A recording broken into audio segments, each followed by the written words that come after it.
আল্লাহু আকবার। প্রথম বিসমিল্লাহ নামে একটা গরু জবাই হইতেছে। আসসালামু আলাইকুম দর্শক, আজকে ইতিহাসের অন্যরকম একটি দিন। এই কথার পেছনে কারণ হচ্ছে আজ শুক্রবার।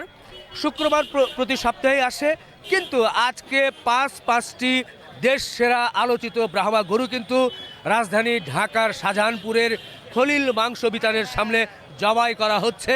এই জন্যই কিন্তু দেখেন শত মানুষ কিন্তু ভিড় করছে তারা এই মাংস নেয়ার জন্য। আমরা চলে এসেছি এখানকার চিত্র একটু তুলে ধরার জন্য। এরই মধ্যেই যে ভাইরাল গরু, কোটি টাকার গরু বা উচ্চ বংশীয় গরু এখানে এরই মধ্যে জবাইয়ের জন্য রেডি করা হচ্ছে। অনেক লোকজন কিন্তু আছে। আমরা একটু জবাইয়ের সেই দৃশ্যটি একটু দেখাতেই চাই। অনেকেই বলেন যে কীভাবে জবাই করেন সেটা একটু দেখাবেন, এটা দেখাবো। এরপরে চেষ্টা করব শত মানুষ যে আসছে তারা কেমন গোশত পাচ্ছে সেটা একটু তুলে ধরতে চাই। আল্লাহু আকবার। আলহামদুলিল্লাহ, সকাল 7টা বাজে প্রথম বিসমিল্লাহ নামে একটা গরু জবাই হইতেছে। আপনারা দোয়া করবেন যাতে সহি সালামতে সবাইকে সুন্দরভাবে শৃঙ্খলাভাবে গোশ দিতে পারি। এইটাই বংশ মর্যাদা গরু।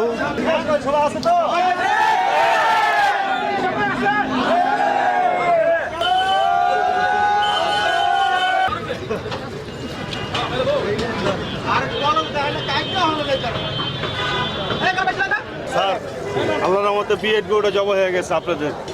না, ঠিক আছে। আপনি দোয়া করেন যে স্যার বরকত দেয় আল্লাহ।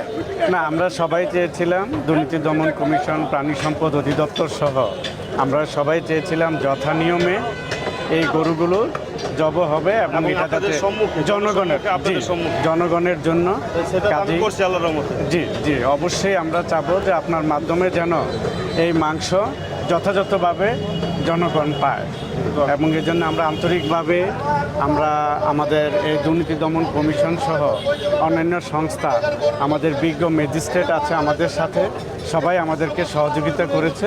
আমরা এই কাজটা যথাযথভাবে সম্পন্ন করতে পারছি। আজকে তো আপনার ঈদের দিন মনে হচ্ছে।